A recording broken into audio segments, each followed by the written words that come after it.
सुनते कि आपके मन में प्रसन्नता आ गई, ताली कब बजती है?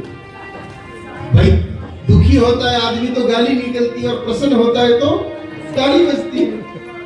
हमने आपको कहा नहीं कि ताली बजाओ, ये गीत गावनी आवे, भजन बोलनी आवे, जोर जोर से में ताली बजाओ, कवि सम्मेलन वाला होता है कि चौखो लागे तो ताली बजाओ। मैं थाने क्यों कोने की ताली बजाओ, लेकिन था क्यों बजाई? भीतर में आनंद आए। लाइन सिर्फ दो की में, एक तो सावन भादवा की बात और एक तेजल तप गारी की बात। तब कर्म तेजा जी कोई धुनी कोई रमाई, मैं बाबा लोग तो धुनी भी रमाना। तब का मतलब क्या समझता है? आम इंसान ये समझता है कि गर्मी के मौसम में लंगोट पहन और चारों तरफ आग लगा दो, सर्दी में ठंड में बिना ओढ़े पहने खड़े रहो। ये तप, असली तप तेजा जी का तप था। मां की रक्षा के लिए अपने जीवन की चिंता नहीं करना ही असली तप है।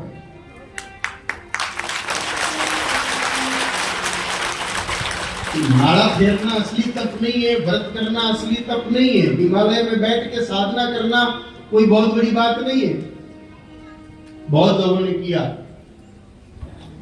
लेकिन मां के लिए अपने जीवन की परवाह नहीं करना असली तप है। एक साधारण किसान के घर में जन्मे तेजा जी, उनको केवल एक बात का पता चला कि गाय दुखी है, और वो भी किसकी? खुद के गांव की नहीं। तेजा जी का गांव तो खरनार था, वो जो दुखी गाय थी वो तो पनेर की थी। पनेर ससुराल था ना तेजा जी का। अरे थे तो था के कपड़ा सुला लियो, ज्यादा जा भी जाट बेटिया हो, मुंडी तो हिलाओ होगी को नहीं। हाँ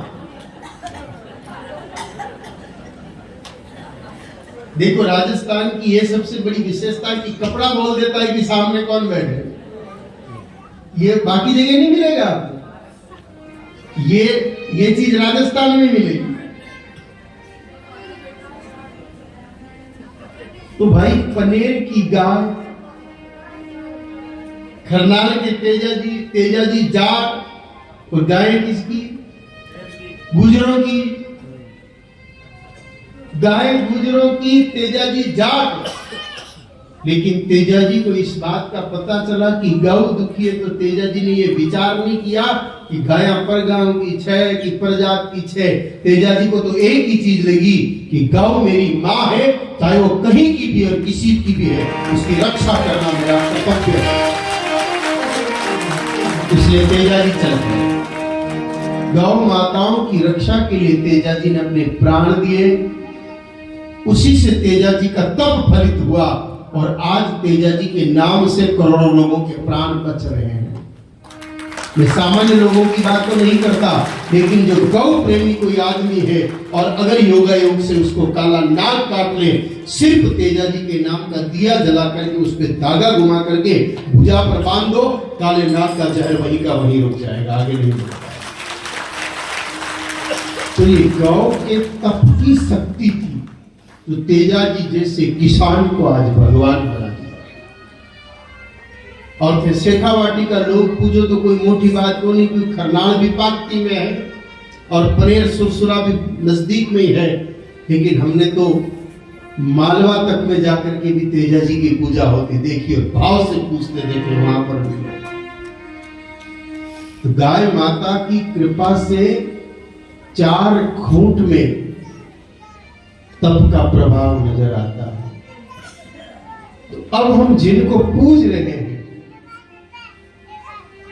जरा उनको पूछे तो सही कि उनकी इच्छा क्या है।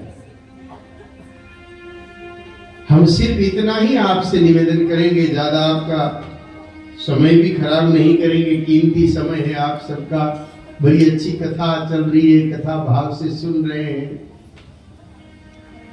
सबसे अच्छी बात ये कि यहाँ माताएं ज्यादा है, क्योंकि गौ की रक्षा और गौ को दुख देना, दोनों में माताओं की भूमिका ही ज्यादा है।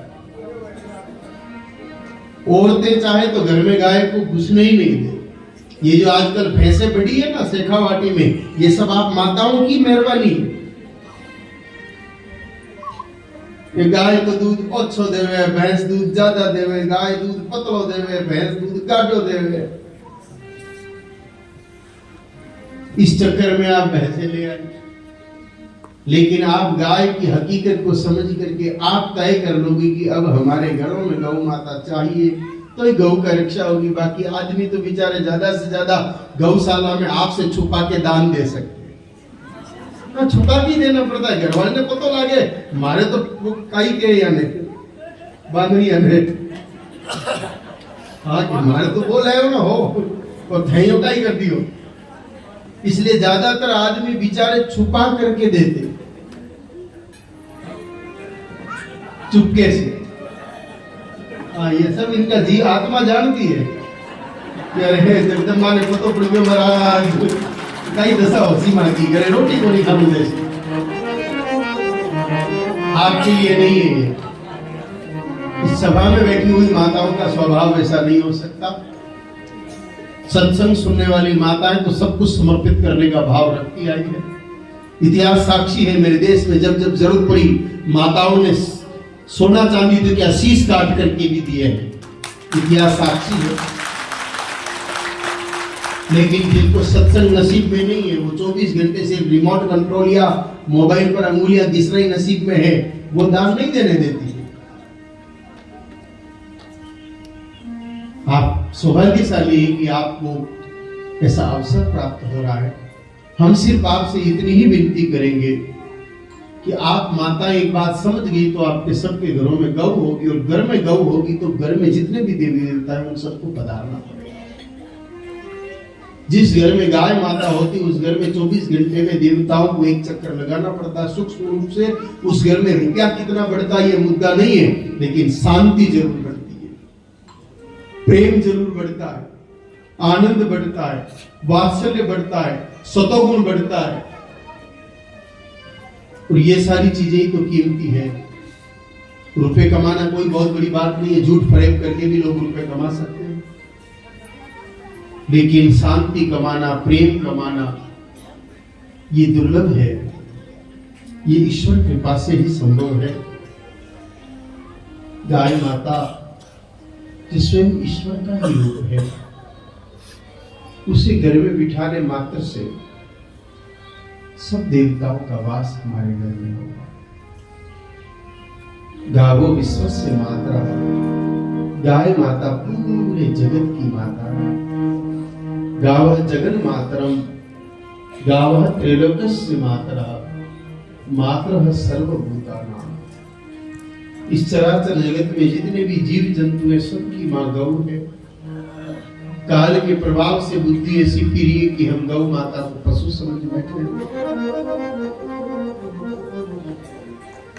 हमारे जितने भी धर्म ग्रंथ हैं, हमारे जितने भी शास्त्र हैं, हमारे जितने भी साधु संत हुए पूर्व काल में, सबने एक ही बात कही है कि गौ की सेवा करो, गोविंद हमारे घर में होंगे। अब गोविंद की सेवा सब करना चाहते हैं, भगवान की कृपा सब चाहते हैं, लेकिन गौ की कृपा के बिना भगवान की कृपा होगी। आप में से ऐसा कौन है जो तेजा जी की कृपा नहीं चाहता? सब चाहते हैं। देखो हनुमान जी के मंदिर में जाकर के हनुमान चालीसा बोलने पर हनुमान जी खुश हो न हो, लेकिन श्री राम जय राम बोलने के बाद हनुमान जी खुश हो। आप हनुमान जी के मंदिर में देखना, जय हनुमान लिखा हुआ नहीं मिलेगा, लेकिन राम राम लिखा हुआ मिलेगा। हनुमान जी को राम जी का नाम पसंद है।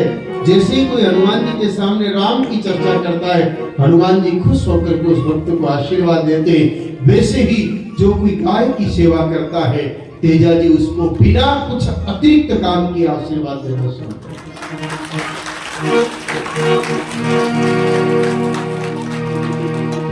अपना कर्म, अपना धर्म दो को समझना है। ज्यादा लंबी चौड़ी कथा तो मैंने आवे को नहीं। गौशाला में गोबर उठाना में तो मैंने कह दो वो उठा सकूं, पर दो बात है, बस समझ लो। आपनो कर्म और आपनो धर्म। तो गौ सेवा आपनो कर्म और गौ रक्षा आपनो धर्म।